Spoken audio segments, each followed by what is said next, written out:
Close Your Eyes by MalaikaDream. You lay awake in bed long after you should have been asleep. It's one of those nights that happen every so often where your mind won't leave you alone and let you sleep.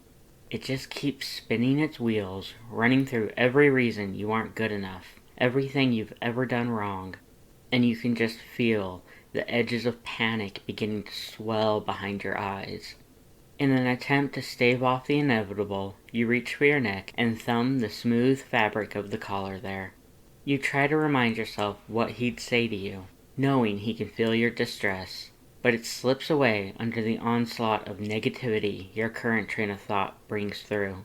You go for another grab at the collar when you feel the bed dip behind you, and his deep baritone cuts through the emotions you've been slowly burying yourself in all night. "Hey, kitten," he says tenderly. "You awake?" You nod, able to breathe a little easier now that he's there to draw your focus. "One of those nights, eh? Need a cuddle?" When you nod again, he begins to settle himself on the bed. "Just a sec, sweetheart." He gets himself situated, leaning against the headboard, and lifts his arm, creating a space for you to curl into. "Alright, come here, kitten. There you go." He sighs as you roll over and snuggle into his side, pressing your forehead into his clavicle and curling your fingers into the soft cloth of his t-shirt over his sternum. "There you go. You're alright. Red's here." He settles the arm he lifted to make room for you along your back, curling the hand at your waist. "I gotcha."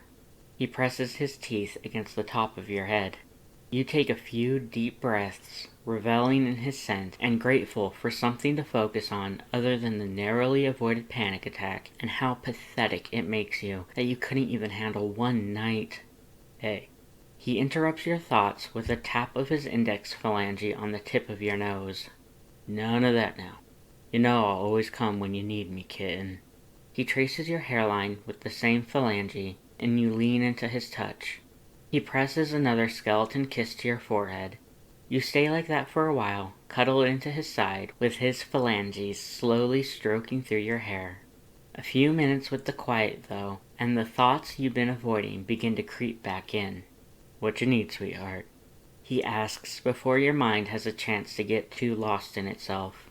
You consider his offer a moment before bringing your fingers up to gently touch his cervical vertebrae, where a voice box would be if he were a human, rather than the lovely large skeleton he is.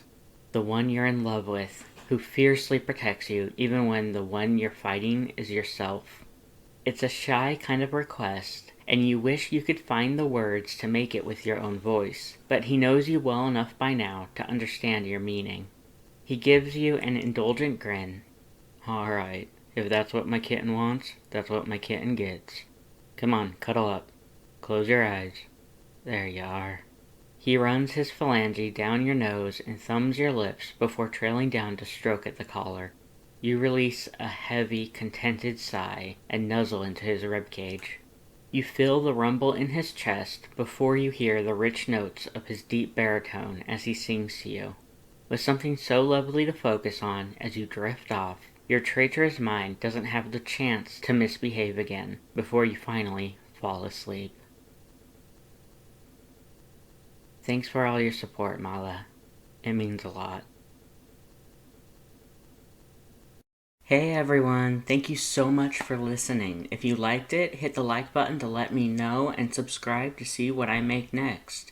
Links in the description lead to the original fic posted on AO3, as well as my Patreon and Ko-fi. If you like my stuff, please consider supporting me. Every little bit helps. Lastly, if you have a request for a recording, whether a one-shot or a series, let me know in the comments. I also do commissions, details of which are on my Patreon. So keep in touch.